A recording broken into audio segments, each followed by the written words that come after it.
Salut, c'est Sirius aujourd'hui pour vous présenter le BlackBerry 9300 3G.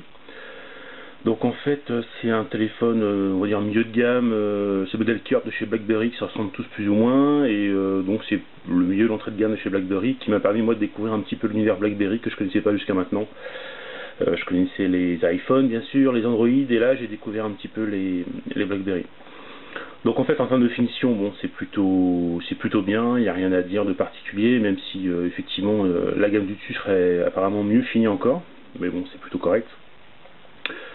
Donc c'est plus petit que les autres modèles en termes de taille que je viens de citer, hein. C'est un téléphone qui est un peu plus petit, donc l'écran est forcément un peu plus petit, mais forcément la différence qui saute aux yeux, c'est le fameux clavier BlackBerry qui est présent, donc un clavier physique, donc qui change en fait totalement d'un clavier virtuel comme on peut retrouver sur les autres smartphones. C'est ce qui fait en fait un petit peu un des points forts du téléphone. Sur les côtés, on va retrouver une prise de jack normale pour les écouteurs, une prise micro USB complètement standard, donc ça c'est vraiment très bien. Ça c'est un bouton qui est programmable. Au dos, rien de particulier, si ce n'est qu'une caméra 2 mégapixels. En dessous ici on retrouve forcément la batterie. Là on va retrouver les boutons d'écouteurs volume. On va retrouver le bouton pour l'appareil photo. Et puis sur le dessus on va retrouver des touches lecture, avance rapide et retour rapide quand vous écoutez de la musique par exemple. Voilà. Donc en fait ce qui change vraiment les BlackBerry par rapport aux autres téléphones, c'est vraiment effectivement ce clavier. Donc l'interface est par contre relativement austère. On n'est pas. Alors là, ce modèle-là, il est resté en modèle OS 5 de chez BlackBerry. Il n'est pas encore en version 6, parce que le modèle 3G est prévu pour accueillir la version 6 de BlackBerry OS. C'est pas encore le cas chez mon opérateur, mais ça devrait arriver en avril normalement. L'interface est un peu plus austère, on ne va pas se cacher que c'est un peu plus austère que sur les autres modèles de téléphone type iPhone ou Android. Par contre, c'est super efficace en fait.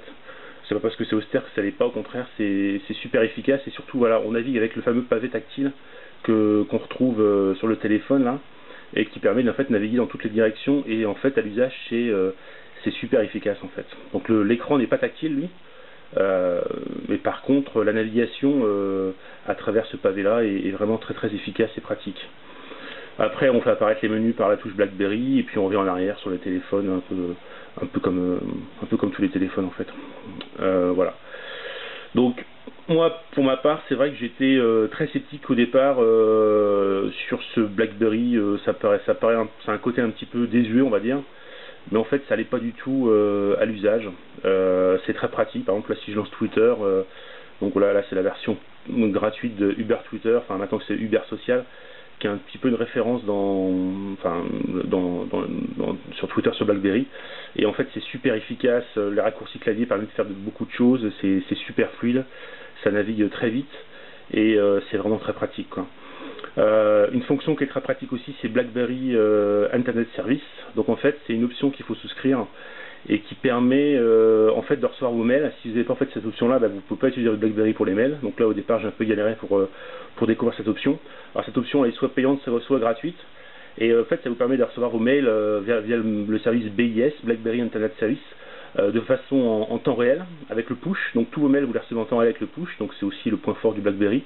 Et notamment vos mails sont aussi compressés, les images sont compressées par le service de façon à les lire de façon optimale sur votre téléphone, et quasiment de manière instantanée quoi. Donc c'est vraiment pratique. Par contre effectivement l'interface est des fois un peu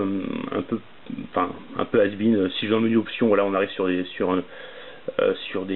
pages un petit peu austères, c'est vraiment pas top. L'ergonomie est accessible, par contre c'est vrai qu'au niveau visuel c'est pas génial.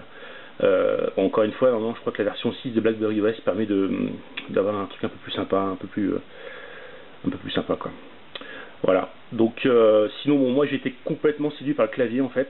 Le clavier, j'étais très sceptique au départ, j'étais adepte des claviers virtuels, et ça fait quelques semaines que j'utilise ce BlackBerry, et finalement le clavier apporte un gain assez remarquable de confort d'écriture, de vitesse de saisie, enfin moi j'ai pas retrouvé, je vais bien plus vite maintenant à taper sur un clavier physique du BlackBerry que sur un clavier virtuel type iPhone ou Android en fait. Et ce qui fait que ça devient vraiment super appréciable, parce qu'en fait les touches, même si elles sont relativement petites, elles sont vraiment bien accessibles, elles sont assez bombées, et en fait on fait assez peu d'erreurs de frappe. Et après, de toute façon, BlackBerry US peut corriger vos erreurs de frappe en appuyant sur le bouton qui va bien. Et c'est vraiment sympa. Et aussi, un des derniers points qui est vraiment très sympa par rapport à la concurrence, c'est l'autonomie de la batterie. Parce qu'en fait, sur un smartphone type iPhone ou Android, peu importe le modèle, on a du mal à tenir la journée en utilisation normale, voire utilisation intensive, alors que sur un BlackBerry, vous tenez 3-4 jours facilement, et si vraiment vous en utilisez très peu, vous pouvez même aller au-delà. Donc on oublie ce stress de la recharge permanente, de trouver une recharge permanente pour trouver de quoi alimenter son téléphone. Et rien que pour ça, ça met vraiment un confort que j'avais perdu avec l'iPhone et l'Android.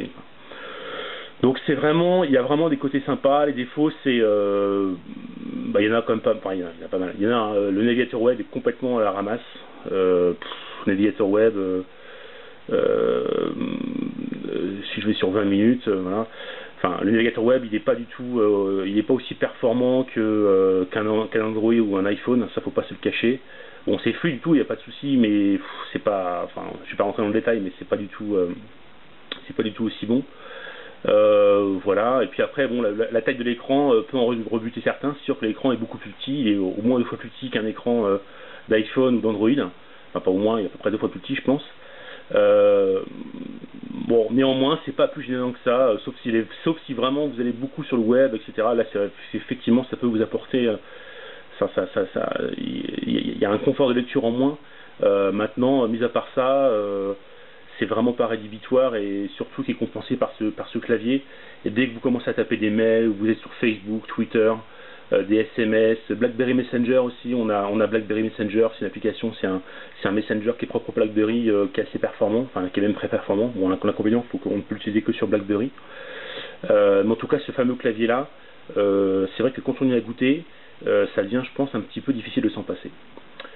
Voilà pour mon avis sur ce BlackBerry 9300 3G Curve.